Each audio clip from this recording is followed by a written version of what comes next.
창세기 24장 12절에서 14절까지 우리 다 함께 읽겠습니다.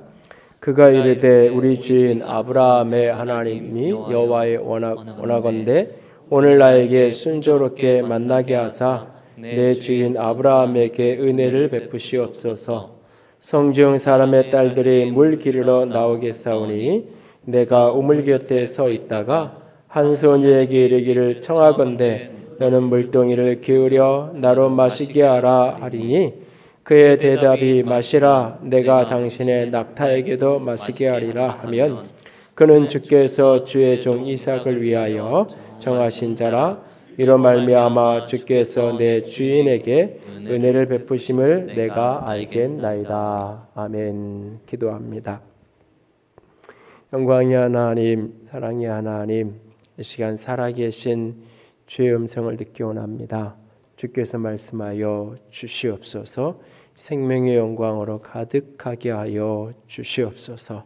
연약한 종을 십자가 뒤에 가려주시고 살아계신 주님만 드러나시고 말씀하여 주시기를 간절히 원합니다. 주의 은혜 가운데 온전히 서기를 원하며 우리 주님 예수님 이름으로 기도드렸습니다. 아멘. 여러분이 직장에서 새로운 프로젝트를 이끌어 가야 되는 팀장으로 이렇게 선발이 됐습니다. 그리고는 그 팀원들을 여러분이 재량껏 여러 직원들 가운데 뽑아서 새로운 프로젝트의 팀을 구성할 수 있다면 여러분 어떤 사람을 뽑아서 함께 팀으로 일을 할 것 같은가요? 세 종류의 사람이 있다면 한 사람은 시킨 것도 하지 않는 게으른 사람이고 또 한 사람은 시킨 것만 하는 평범한 보통의 사람이고 또 한 사람은 시키지 않은 것까지도 알아서 하는 솔선할 줄 아는 사람. 이게 세 종류의 사람이 있다면 그 여러 직원들 가운데 여러분 어떤 사람을 뽑아서 함께 팀을 만들어서 일할 것 같습니까? 또 나는 누군가가 그렇게 팀장이 돼서 사람을 뽑아야 된다면 그 사람이 나를 보기에 물론 업무적인 역량과 다른 부분들이 있겠지만 일을 대하는 어떤 일이든지 일과 삶을 대하는 태도가 그 사람이 보기에 시킨 것도 제대로 하지 않은 게으른 사람으로 볼지 시킨 것만 겨우 해내는 그런 보통의 평범한 사람으로 볼지 아니면 시키지 않은 것까지도 감당해낼 줄 아는 그런 솔선하는 사람으로 볼지 다른 사람은 나를 어떻게 보고 있다고 생각하시나요? 3월에 우리가 나누려고 하는 그리스도의 품성은 솔선입니다. 솔선의 정의를 우리 조금 전에 읽었지만 한 번 더 같이 읽어봤으면 좋겠습니다. 누군가 처리해야 할 일을 요청받기 전에 먼저 알아서 하는 것이라고 그랬는데요. 솔선이라는 것은 누군가가 처리해야 할 일을 요청받기 전에 먼저 알아서 하는 것이다 그랬어요. 솔선의 영어 표현이 이니셔티브라고 하는 단어고 이 반대말이 이제 무반응.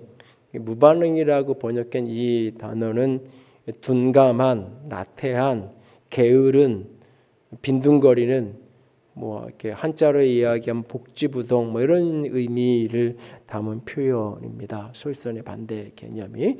그러니까 이 솔선이라는 정의를 조금 더 단순하게 긴 문장을 단순하게 축약하면 저는 자원하는 태도 이렇게 솔선을 정의할 수 있지 않을까라는 생각을 해봅니다. 하나님 나라를 위해서나 교회를 위해서나 아니 사회의 어떤 공동체든지 그 공동체를 유익하게 하는 사람을 뽑으라면 그 몇 가지 유형의 사람 가운데 대표적인 사람이 솔선하는 사람, 자원하는 태도를 가지고 있는 그런 사람이 아닐까 싶습니다. 다윗은 시편에서 이런 기도를 합니다. 하나님 내게 구원의 즐거움을 회복시켜 주시고 자원하는 심령을 주셔서 나를 붙들어 주옵소서라고 기도하게 됩니다. 자원하는 심령을 내게 주시옵소서. 이번 한 달 솔선의 품성을 훈련하면서 이 기도 하나님 내 안에 자원하는 태도, 자원하는 마음 그 솔선의 태도가 일어날 수 있도록 하나님 내 마음을 붙들어 주세요. 이것이 여러분의 중요한 이번 한 달 기도의 제목이 될 수 있기를 원합니다. 솔선이라는 이야기를 다루기 전에 먼저 우리가 지난달에 같이 나누었던 민감성에 대한 이야기를 다시 한번 좀 기억할 수 있기 원합니다. 민감성은 다양한 차원을 가진 품성이라고 했어요. 누군가의 속마음, 그 진실한 마음, 감정을 내가 감지해내기 위해서 내 모든 감각을 발휘하는 것, 그것이 민감성이라고 말할 때, 이 민감성이 하나님을 향한 대상, 하나님을 향한 것이 될 때 이것은 영적인 민감성, 영적 감수성, 그러니까 하나님의 마음, 하나님의 뜻을 감지해낼 수 있는 그런 역량이 활성화된 사람, 영적인 감수성이, 민감성이 풍부한 사람, 이렇게 표현될 수 있고, 이 민감성이 시대와 사회에 대한 이야기로 확장되어지면 이 시대의 트렌드를 읽어내고 이 시대를 살아가는 사람들의 마음을 감지해낼 줄 아는 시대적인 민감성이라는 것으로 확장이 될 수 있고, 이것이 이제 자기 자신에 대한 것, 사실은 자기 속마음, 자기 감정의 흐름, 내가 지금 내 감정 상태가 어떤지 이걸 아주 민감하게 잘 캐치해낼 줄 아는 사람, 정서적인 감수성이 풍부한 사람이 있는가 하면 때로는 자기 속마음을 제대로 모르는, 자기 정서가 내가 지금 분노하고 있지만 그 자신이 얼마큼 어느 정도 수준으로 분노하고 있는지 캐치가 안 되는, 그 감각이 안 되는 그런 분들을 보게 되는데, 자기 민감성이 자기 자신의 내면으로 나아갈 때 정서적인 민감성, 정서적 감수성 이런 표현을 쓰게 되고, 이것이 이제 관계적 타인과의 관계에 표현할 때 주로 이제 지난달에 이 품성 주제로 다룬 내용들은 다 관계적인 타인과의 관계 속에서 나타나는 관계적 민감성, 그래서 다른 사람의 속마음과 감정을 감지하기 위해서 내가 감각을 발휘하는 것하고 관련된 여러 가지 실전 상황이나 이 패밀리 타임의 내용들, 그런 내용이었고요. 근데 사실 민감성은 다양한 차원을 갖는 거예요. 하나님과 대해서, 자기 자신의 또는 시대에 대해서, 타인에 대해서. 그런데 이 민감성, 센스가 있다라고 말할 때 사실 이 말은 오늘 다루게 되는 이 솔선까지 이어져야 사실은 진짜 민감성이 있는 사람인 거예요. 제대로 센스 있는 사람인 거예요.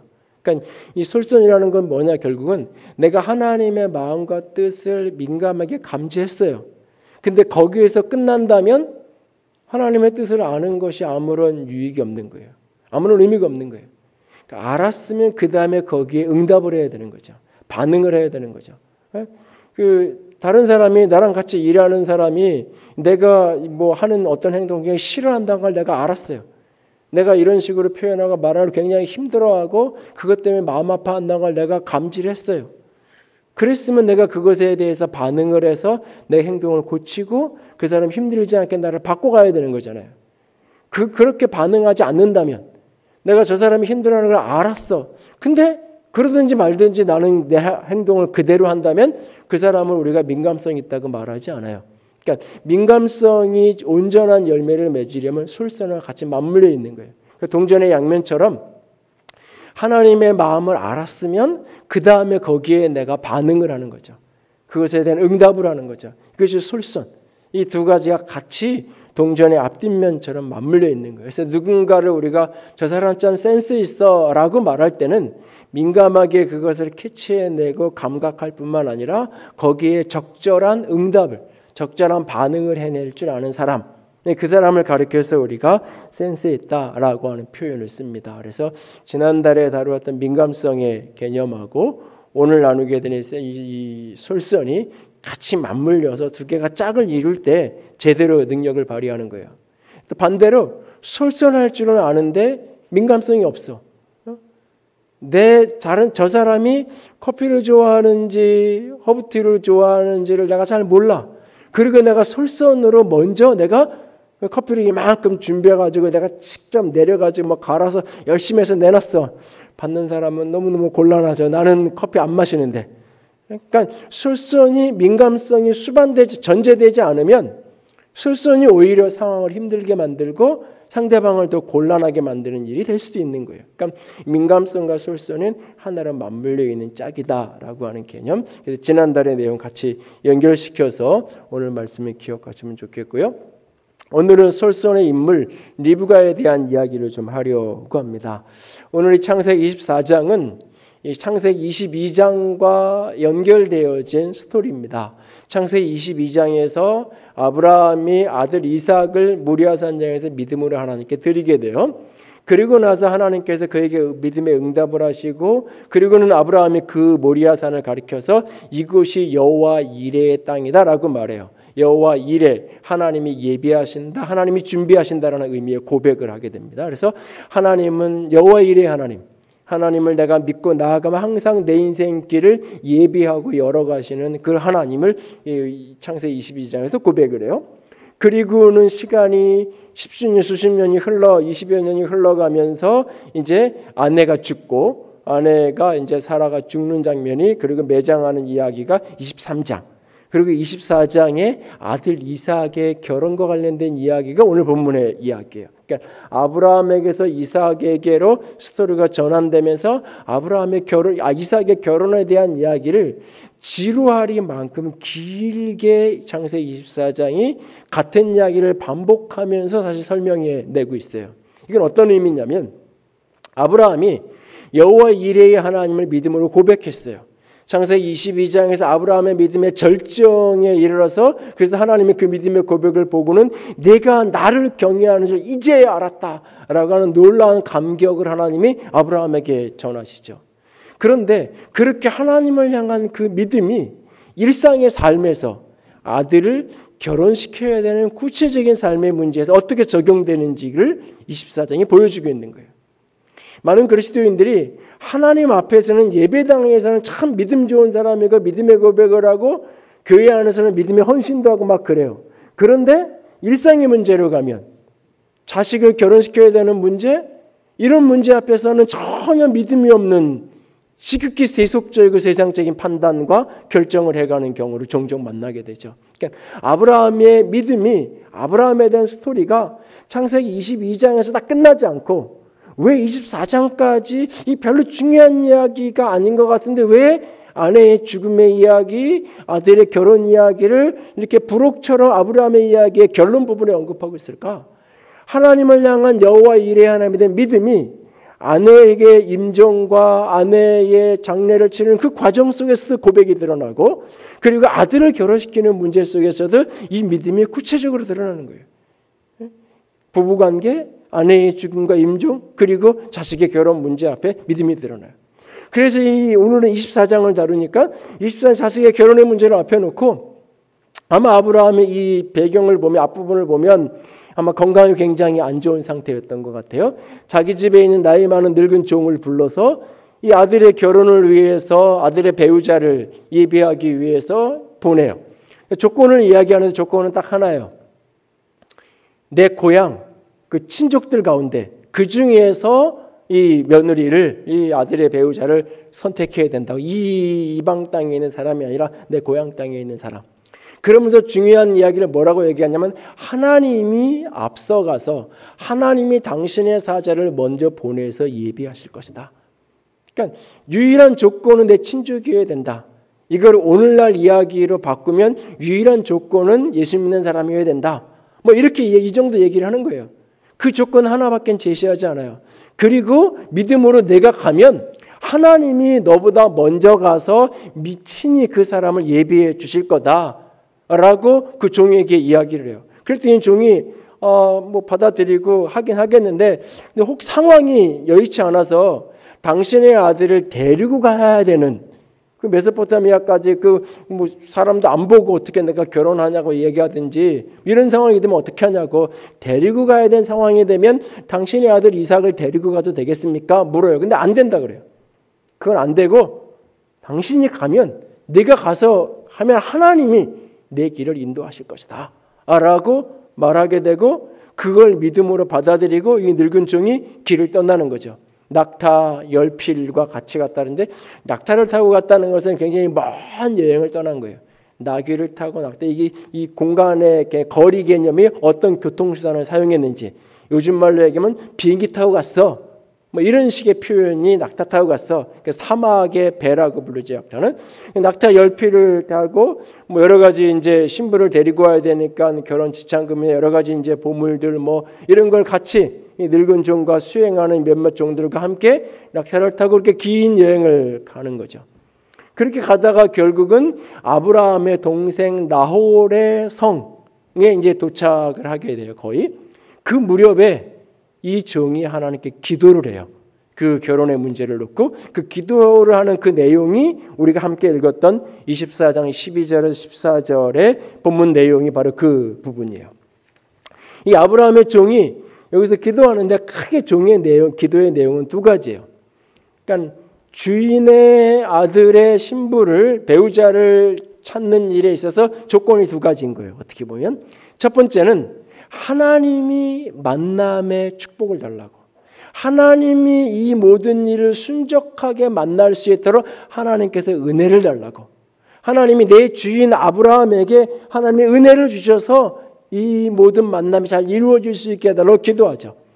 이 페이버, 은혜에 대한 이야기를 올해 들어서 계속 나누지만 어쩌면 우리에게 필요한 가장 소중한 은혜 가운데 하나가 이 부분일 거예요.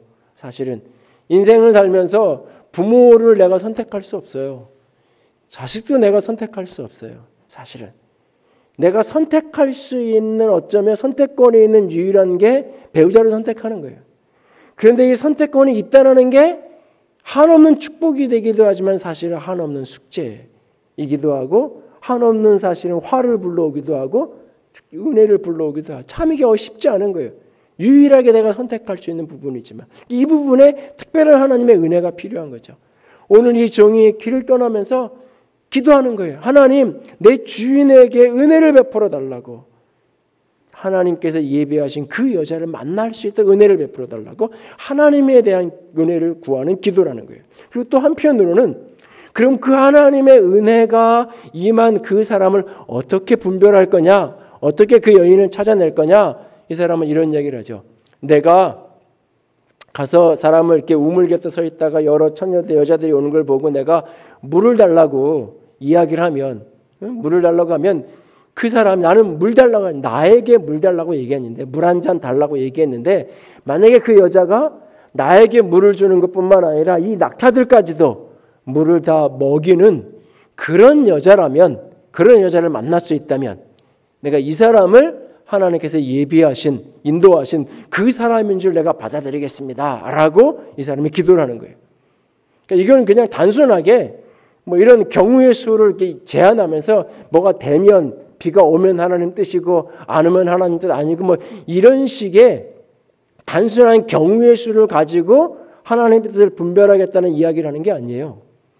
이 사람이 지금 이런 제안을 하는 것은 이 속에 그 여자의 성품이 들어있는 거죠. 그 여자가 어떤 성향의, 어떤 성품의 품성의 사람인가. 시키지 않았지만 나한테 물 한 잔 달라고 한 시킨 일, 물 한 잔 달라고 하니까 그 사람, 늙은 사람이 물 달라고 그러는데 물 한 잔 떠줄 수 있잖아요. 내가 원하고 요청받은 일에 반응하는 그 정도 수준의 사람이 아니라, 여기다 보니까 물 주다가 보니까 옆에 다른 사람들도 있고 낙타도 있고 먼 길을 온 것 같아. 그러니까 달라고 한 그 늙은 종에게만 물을 줄 뿐만 아니라 이거 낙타나 이거 가지고 내가 물 먹일게요 라고 할 줄 아는, 그런 솔선할 줄 아는, 그런 자원에서 섬길 줄 아는 그런 태도를 가진 사람, 삶에 대해 이런 능동적인 반응을 할 줄 아는 사람, 이런 사람이었으면 좋겠다.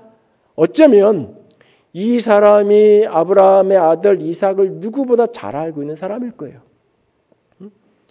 전체적인 성경의 배경을 보면 이삭이 태어나기 전에 아브라함이 이 아마 늙은 종 이 사람에게 자신의 양자를 삼아서 이렇게 삼으려고 했던 그런 인물이었을 가능성이 많아요. 그러니까 오랫동안 아브라함이 곁에서 같이 살던 사람, 이삭이 낳기 전부터 낳은 이후의 성장 과정을 늘 지켜봤던 사람, 이삭은 어떤 성향의 사람인지 잘 아는 사람, 이런 사람에게 어떤 여자가 잘 어울릴지를 잘 아는 사람. 전반적으로 이삭을 보면 굉장히 수동적인 사람이에요. 소극적인 사람이에요. 수동적이고 소극적이고 굉장히 마음도 여린 그런 성향이에요. 상처가 굉장히 많고 그 상처받기 쉬운 성향의 그런 사람의 패턴이 이삭에게 나타나요. 그렇다면 배우자는 조금 더 능동적이고 적극적인 그런 사람이었으면 오히려 잘 어울리겠다라는 생각을 이 종이 했을 가능성이 많아요. 그러니까 하나님께 제안을 하는데 그냥 뭐 이렇게 되면 하나님 뜻이니까 저렇게 되면 그게 아니에요. 그냥 무턱대고 하는 말이 아니라 이걸 통해서 어떤 사람인지, 그 사람이 솔선하는 사람, 그런 사람이 잘 어울리겠다는 생각을 했던 거고, 그런 제안을, 이런 여자를 내가 만날 수 있다면 이 사람이 하나님이 허락하신 사람인 줄 내가 믿겠습니다. 그렇게 하나님께 기도를 했던 거죠. 그리고 현장에서 그 사람을 만나는 거예요. 그래서 이 리브가가 솔선의 반응을 하고, 그래서 리브가를 데리고 와서 결국은 이삭과 결혼하게 하고, 그래서 창세기 24장 맨 마지막 67절에 가면 이삭이 리브가 어머니가 돌아가신 이후에 마음의 빈자리가 이 리브가로 채워져서 이삭이 마음의 위로를 얻는 장면으로 오늘 이 결혼의 이야기가 마무리되는 것을 보게 돼요. 오늘 이 스토리 속에서 리브가라는 한 여인의 모습에 조금 더 초점을 해보기 원합니다. 솔선의 여인, 솔선의 사람, 이 리브가에게서 드러나는 자원하는 태도, 솔선하는 모습들을 조금 더 구체적으로 보면서 우리 자신들을 좀 들여다보기를 원합니다. 세 가지 모습인데, 첫 번째는 솔선의 사람에게 나타나는 자원하는 태도는 일상생활에 대한 주도적인 태도를 갖고 살아가는 거예요. 일상생활에 대한 주도적인 태도. 솔선의 영어 표현이 이니셔티브라고 그랬어요. 이니셔티브라는 이 단어 자체가 사실은 그냥 영어 단어만 주고 이거 한글로 번역해라고 얘기하면 솔선으로 처음에 번역하는 사람 많지 않아요. 기본적으로 이 단어가 주도성을 갖는다. 주도적, 주도성 이런 개념이에요. 기본적으로. 그러니까 솔선하며 인생을 살아간다는 것은 자신의 삶을 능동적이고 주도적으로 인생을 살아가는 거예요. 그러니까는 이 온도계라와 온도조절계에 대한 이야기를 한 번쯤 들어보셨잖아요. 온도계는 외부의 반응을 그대로 감지해 주는 거, 알려주는 거죠. 그래서 바깥이 추우면 내려가고 더우면 올라가고 환경에 따라서 오르내림을 하는 게 온도계잖아요. 온도조절계는 내가 원하는 환경을 목표를 정해놓고 24도로 맞춰놓고 24도 밑으로 내려가면 보일러를 돌려서 온도를 끌어올리고, 온도가 27도 8도로 높이 올라가면 보일러를 멈추게 해서 온도를 끌어내리고, 온도 조절계는 환경을 내가 능동적으로 바꿔가는 그런 스타일이라면 온도계는 외부의 환경을 그대로 표현하고 알려줄 뿐이죠. 인생을 살아가는데 어떤 사람은 다른 사람이 지시하는 대로, 시키는 대로 그렇게 늘 수동적으로 소극적으로 다른 사람에 의해서 조종되는 인생을 살아가는 사람이 있는가 하면, 자기 인생을 능동적이고 적극적으로 내가 저 사람 누군가가 나에게 요청했거나 안 했거나 상관없이 이건 내가 해야 될 일이야, 이 일은 좀 우리 공동체에 필요한 일이라고 여기면 굳이 내가 그걸 요청받거나 시킨 일이 아니어도 그걸 적극적으로 해나가는 그 주도성을 가진 사람, 이게 바로 솔선의 사람인 거예요. 그러니까는 이 종이 딱 와서 이제 우물가에 와서 서서 이제 이 사람을 보고 있는 거죠. 그런데 거기에 리브가라는 여인이 와요. 리브가에 대한 신상 명세서가 15절 16절에 언급이 돼요. 이 사람이 아브라함의 동생이었던 나홀의 이렇게 이 딸이고 뭐 이렇게 손주고 손녀고 이런 식으로 이렇게 연결이 돼요. 아브라함의 인척인 게 맞는 거예요. 그리고 외모는 아름답게 생겼고, 그리고 제일 중요한 거죠. 처녀예요. 아직 결혼을 안 했어요. 그렇다면 이제 신부가 되게 소개하기에 딱 적절한 모습인 거잖아요. 근데 이 사람에게 진짜 관심 있는 건 그런 외적인 게 아니에요. 이 사람이 어떤 성품의 사람인지, 솔선하는 사람인지, 그걸 통해서 하나님의 인도를 분별하기로 기도했잖아요. 여인에게 물을 한 잔 달라고, 나에게 물을 조금 떠서 나에게 좀 달라고 이야기를 해요. 그 말을 듣고 리브가가 반응하는 장면, 그것이 본문 18절에서부터 20절까지, 28절 20절까지가 그 물 한 잔 달라고 이야기하는 이 종의 요구에 리브가가 응답하는 내용들이 쭉 등장을 하는데, 한번 같이 읽어볼까요? 18절에서부터 20절까지 같이 읽습니다. 그가 이르되 내 주여 마시소서 하며 급히 그 물에서 내려 마시게 하고, 마시게 하기를 다하고 이르되 당신의 낙타를 위하여서도 물을 기로 그것들도 배불리 마시게 하리이다 하고, 급히 물동이에 물을 그 위에 붓고 다시 기르려고 우물로 달려가서 모든 낙타를 위하여 깃는지라.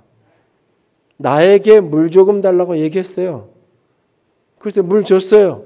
그걸 다 마시는 걸 보더니 보면서 그냥 마시고 있는 그 늙은 사람만 보고 있는 게 아니죠. 주변을 보고 있었던 거죠. 보니까 낙타도 보고 이렇게 먼 길을 온 사람인 것 같고 저 낙타들도 물을 줘야 될 것 같은 거예요.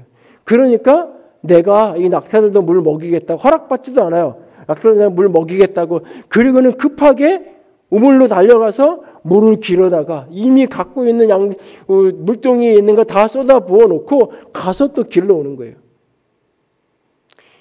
낙타는 8일에서 10일 동안 물을 먹지 않아도 살아요. 그래서 사막을 이동할 수 있는 거예요. 왜냐하면 이 안에 위가 3개 그 맨 위층에 있는 위에 물을 저장하기 때문에. 그래서 낙타가 한 번에 마실 수 있는 물의 양이 28갤런 평균적으로 이게 어느 정도냐면 1.5리터 PT병으로 70병. 한 번에 먹을 수 있는 낙타 한 마리가 한 번에 먹을 수 있는 그런데 낙타가 10필이잖아요. 그러면 이 물의 양이 지금 보통이 아닌 거예요. 내가 요구받은 것은 물 한 잔이에요. 지금 물 한 잔 달라 그런 거 물 한 잔 주면 나는 손님 대접한 거예요. 나름대로 내 수준에서는 환대를 한 거예요. 근데 그게 아니라 여기 있는 낙타들 전체를 위해서 뛰어가서 물을 길어다가 그걸 마시게 하는 그런 상황이 전개되는 거죠. 누군가가 시켜서 누군가가 원해서가 아니라 자신의 삶, 이건 내가 해야 될 일, 보니까는 이 낙타들도 좀 먹어야 되겠다라고 스스로 판단하고 스스로 그것을 행동하는 거죠. 주도적으로 반응하는 거예요. 삶에 대해서. 오늘날 아이들 공부와 관련해서 가장 중요하게 쓰여지는 표현이 자기주도 학습이라는 표현을 참 많이 써요. 자기주도 학습을 시키겠다고 이야기하고는 자기주도 학습관을 보내죠. 이게 모순이에요. 자기주도 학원을 보내요.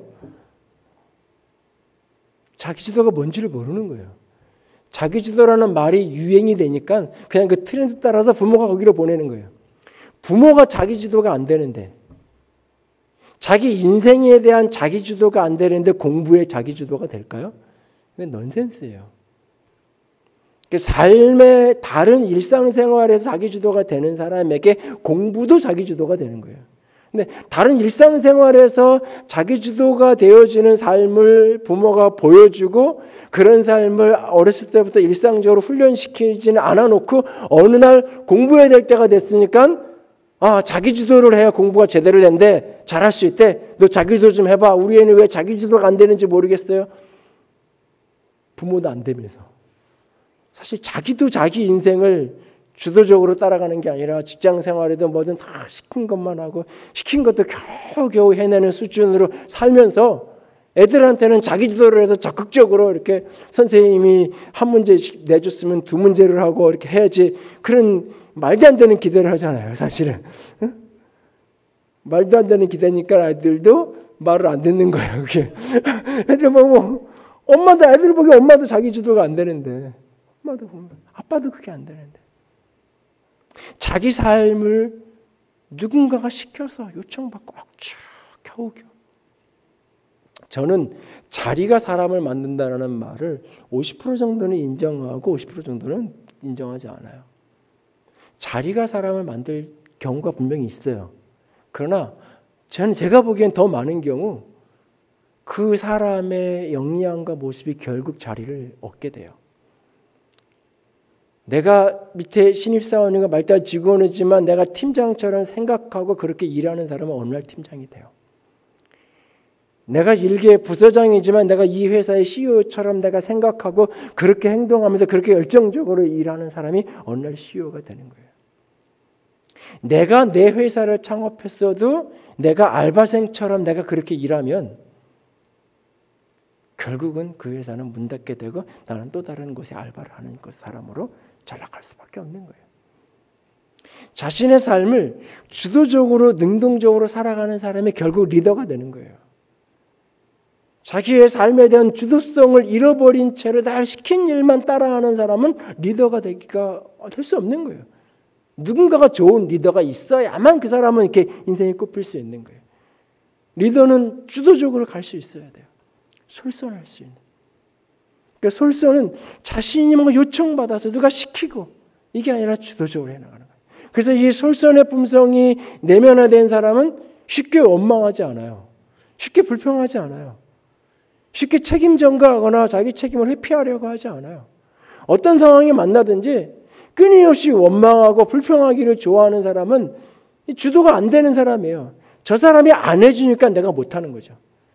선생님을 잘못 만났으니까 이게 안 되는 거예요. 상관없이 내가 주도적으로 해가면서 내가 내게 필요한 선생님을 내가 찾는 게 아니라 나는 이 부분을 모르니까 이런 부분을 도와주시는 선생님이 누굴까라고 이렇게 찾는 게 아니라 어떤 선생님이 뭐 잘 가르친데 소문 듣고 우르르 따라가서 며칠 해보고 몇 달 해본데 나랑 안 맞는 거죠. 결국은 솔선의 품성은 자기의 삶을 주도적으로 살아가는 태도, 주도적인 태도랑 같이 맞물려 있는 거예요. 이니셔티브, 주도성. 두 번째는 솔선은 인도하심에 적극적으로 반응하는 태도예요. 하나님의 인도하심에 대해서 적극적으로 응답하는, 적극적으로 반응하는 태도. 그렇게 일부가 그런 상황이 벌어졌잖아요. 그런 상황에서 이 종은 성경에 보면 주목하여 보고 있었다 그래요. 21절에 주목하여 보는 거예요. 뭘 보냐면 두 가지를 보는 거예요. 동시에 하나님의 인도하심이 여기에 있는지 보는 거고 저 아이가 저 여자가 솔선하는 사람인지를 보고 있는 거예요. 그 두 가지를 동시에 가만히 보고 있는데 하나님의 인도하심이 있는 것 같아. 굉장히 솔선하는 주도적인 그런 사람인 것 같아. 그래서 이제 적극적으로 대시를 하고 행동을 하는 거예요. 자기 의사 표현을 하기 위해서. 그래서 이제 반세겔 무게의 금 코걸이 한 개도 주고 10세겔 무게의 금 목걸이 손에 거는 거리도 이렇게 주고 그리고는 이렇게 너희 집에 우리가 머물 수 있는 유숙할 수 있는 그냥 담시 밥 한 끼 먹는 게 유숙한 잠자고 머물 수 있는 그런 공간이 그런 집이 있느냐 묻죠. 그랬더니 우리 집에 그런 공간이 있습니다. 집이 있습니다. 라고 이야기하는 얼른 뛰어가서 자기 오라버니인 라반에게 상황을 설명하는 거예요. 그 라반이 얼른 그러면 모시고 오라 그래서 환대를 하죠. 그래서 라반과 부두엘이 그를 모셔다가 이렇게 아버지와 오라버니과 같이 그 손님을 놓고 식사를 베푸는 거예요.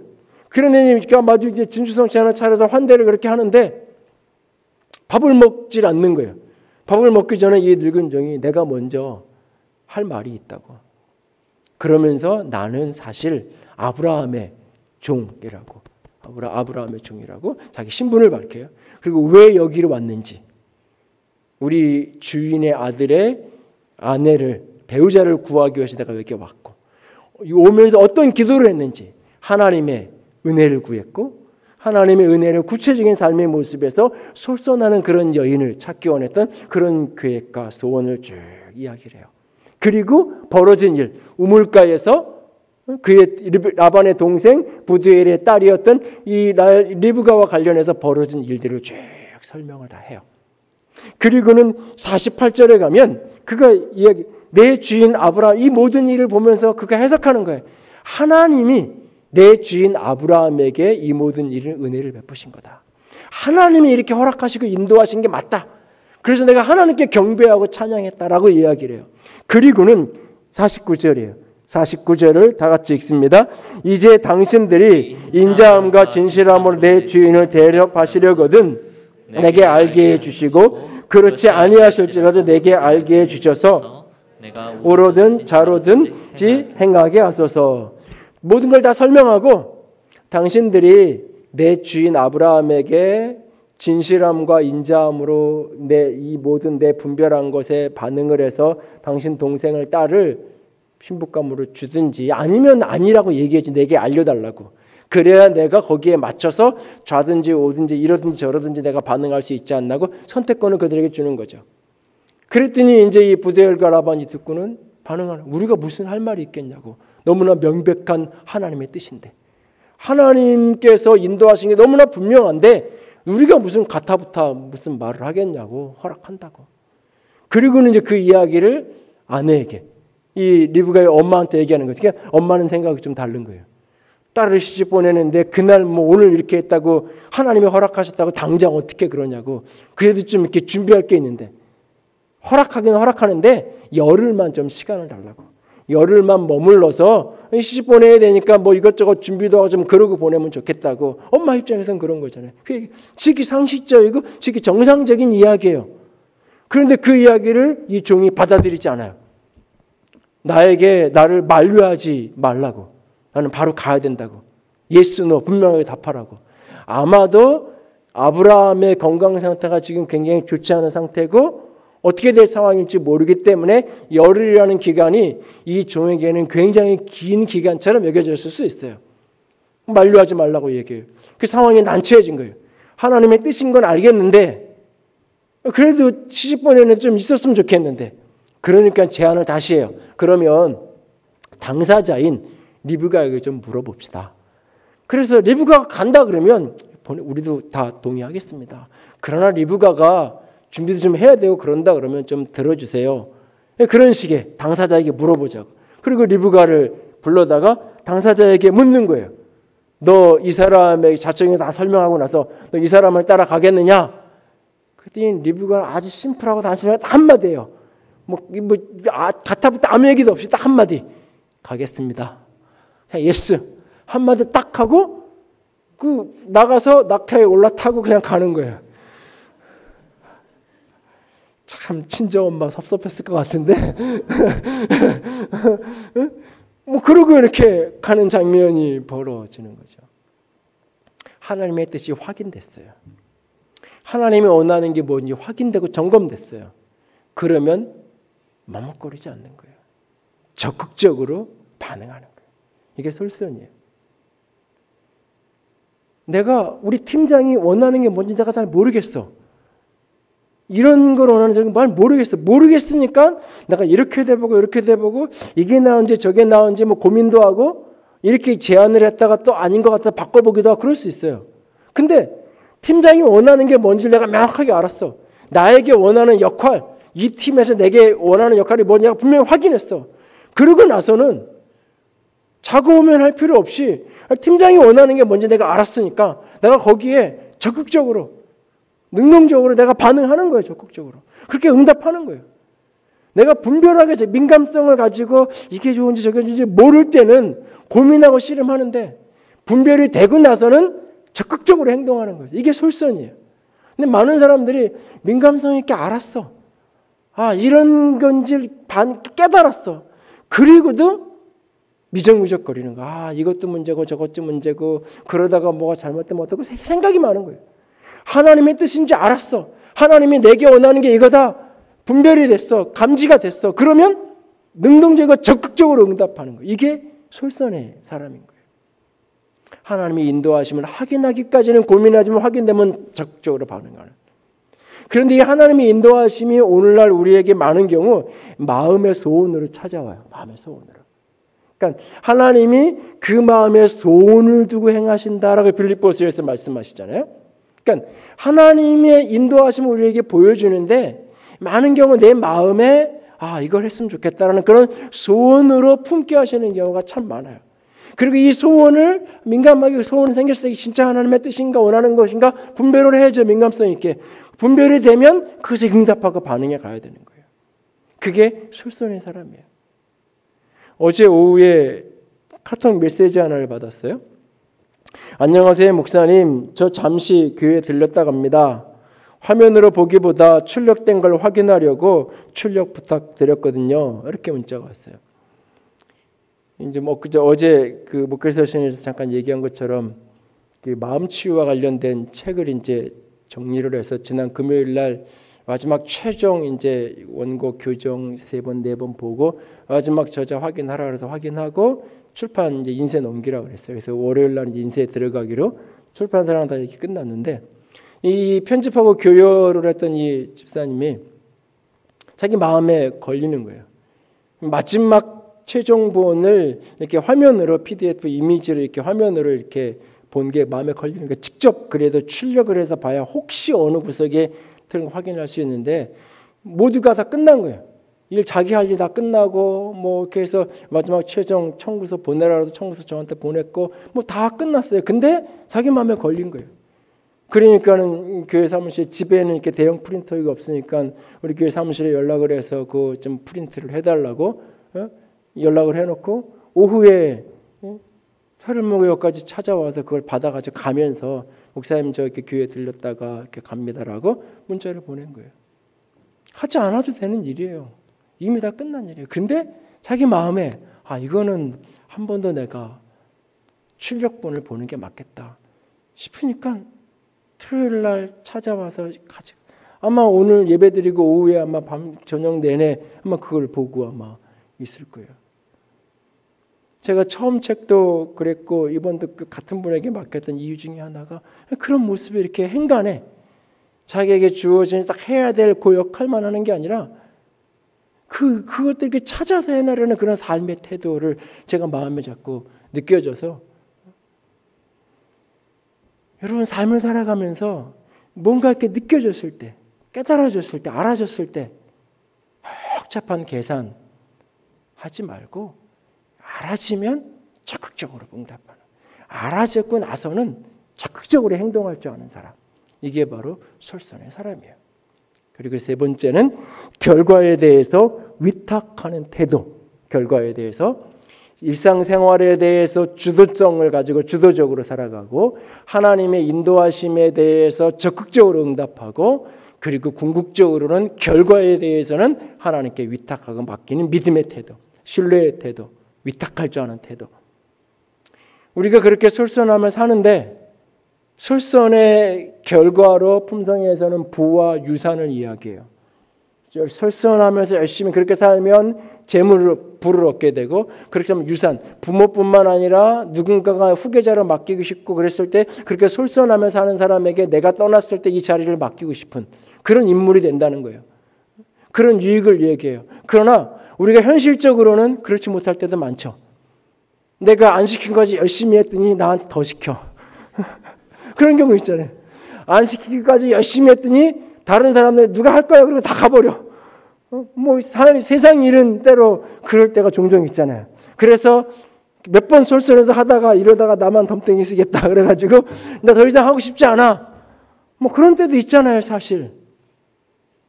근데 세상은 나를 때로는 알아봐 주기도 하지만 내가 솔선한 거를 세상은 알아보지 못할 수도 있어요.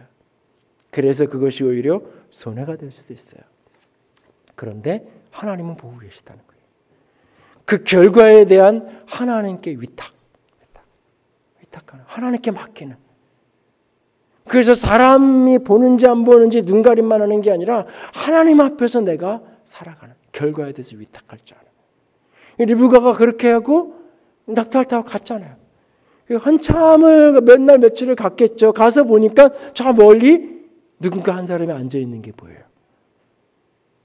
이삭이 부엘라 헤로이에 거하던 이삭이 네게부 사막에 있는 부엘라 헤로이에 머물던 이삭이 이 헤브론으로 올라와서 저 들을 바라보면서 묵상하고 기도하고 있었던 거예요.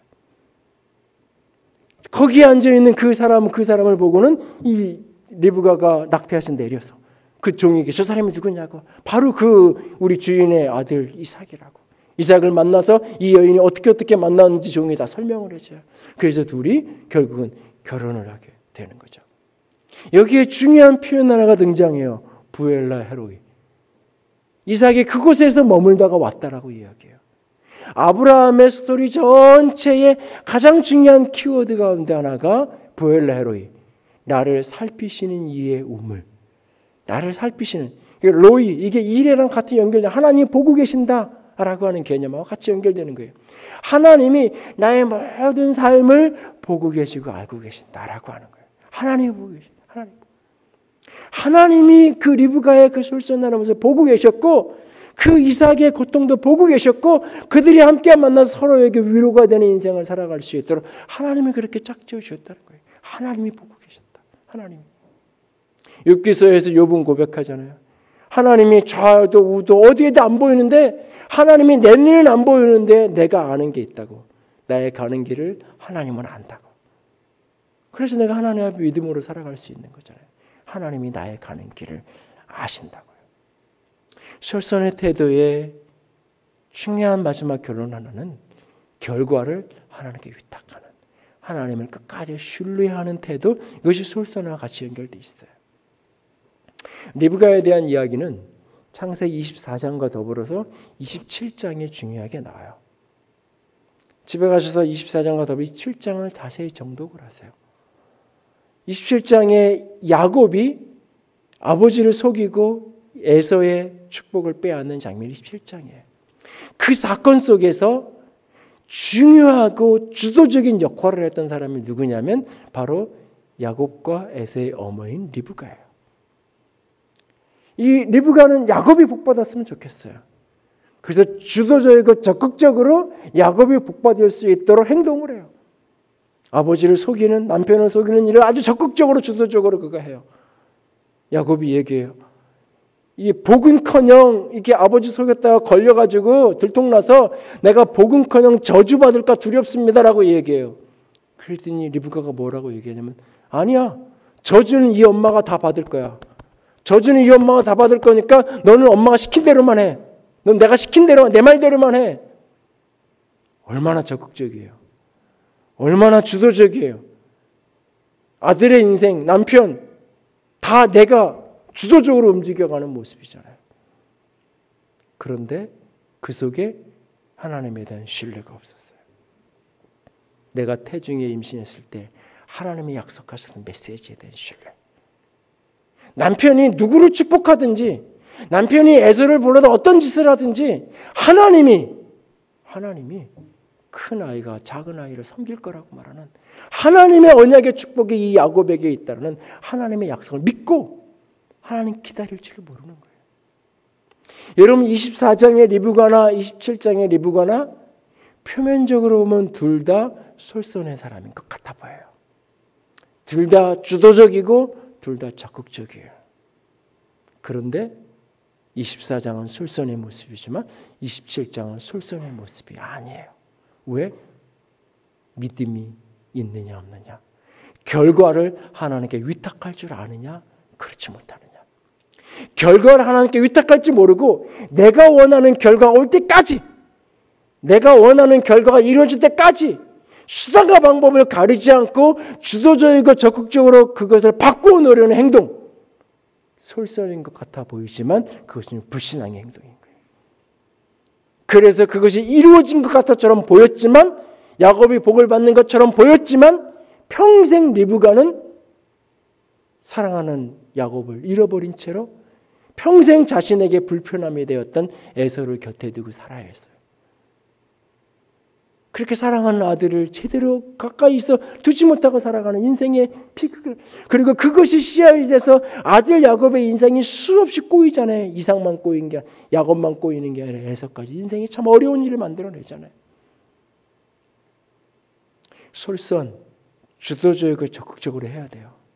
그런데 그 속에 결과를 위탁하는 믿음이 동반되지 않는다면 차라리 솔선할 줄 모르는, 차라리 게으른 게 본인에게도 모두에게도 축복일 수 있어요.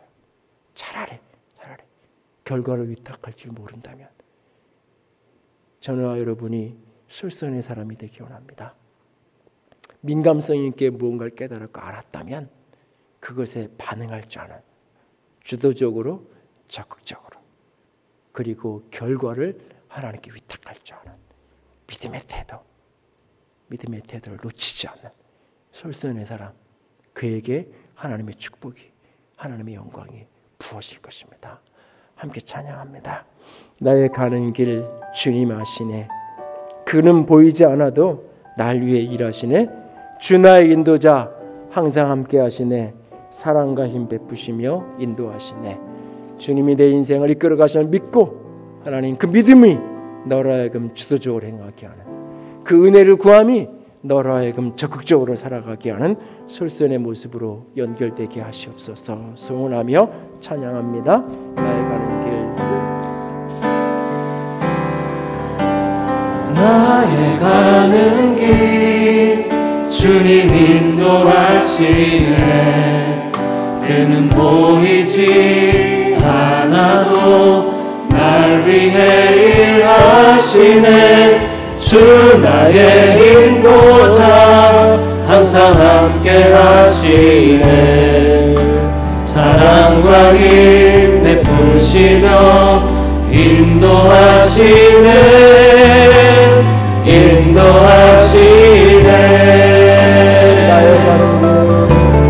나의 가는 길 주님 인도하시네 그는 보이지 않아도 날 위해 일하시네 주 나의 인도자 항상 함께 하시네 사랑과 힘 베푸시며 인도하시네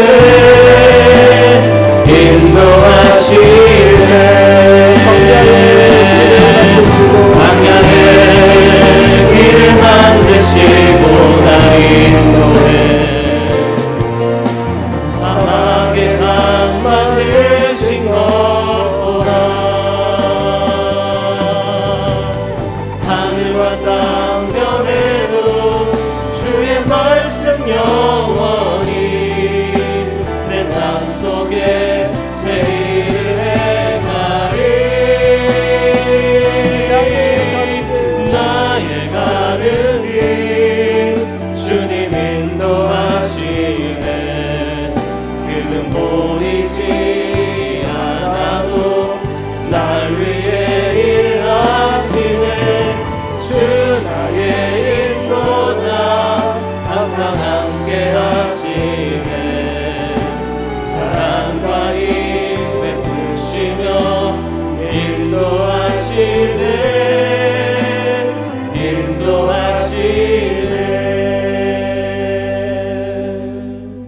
이 시간 같이 기도합니다. 하나님 내가 인생이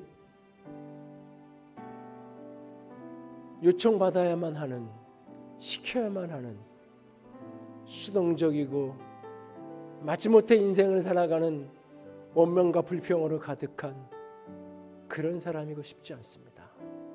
아버지 삶의 주도권을 놓치지 않고 내 인생의 주도가 될 줄 아는 하나님이 인도하심에 적극적으로 응답할 줄 아는 그런 믿음의 사람이고 싶습니다. 그러나 하나님 그 주도적인 모습과 적극적인 모습에 믿음이 잃어버려지지 않게 하여 주시옵소서. 내가 아무리 열심히 했더라도 내가 아무리 노력했더라도 결과는 오직 하나님께 위탁할 줄 아는 그런 믿음의 사람, 진정한 솔선의 사람 되게 하여 주시옵소서. 같이 기도합니다. 사랑의 하나님, 영광의 하나님, 믿음으로 나아갑니다. 아버지 진정한 믿음으로 진정 아버지 앞에서 그는 보이지 않아도 날 위해 일하시네 주의 인도자 항상 함께 하시네 사랑과 힘 베푸시며 인도하시네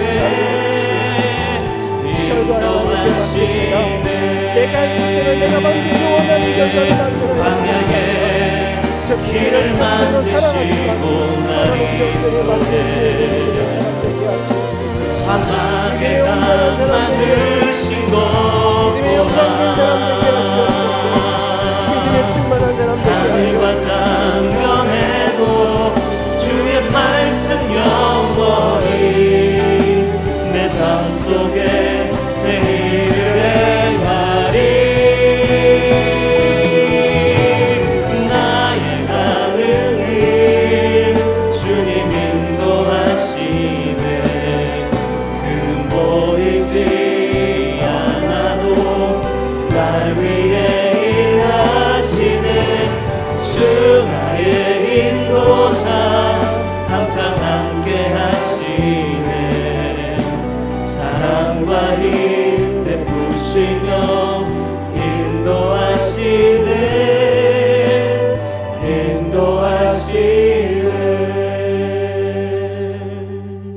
하나님, 리브가의 모습을 생각합니다.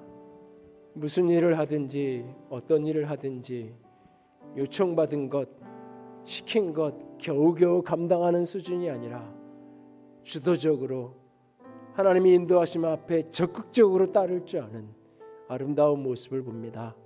아버지, 내 안에도 그런 주도적이고 적극적인 모습이 일어나게 하여 주시옵소서.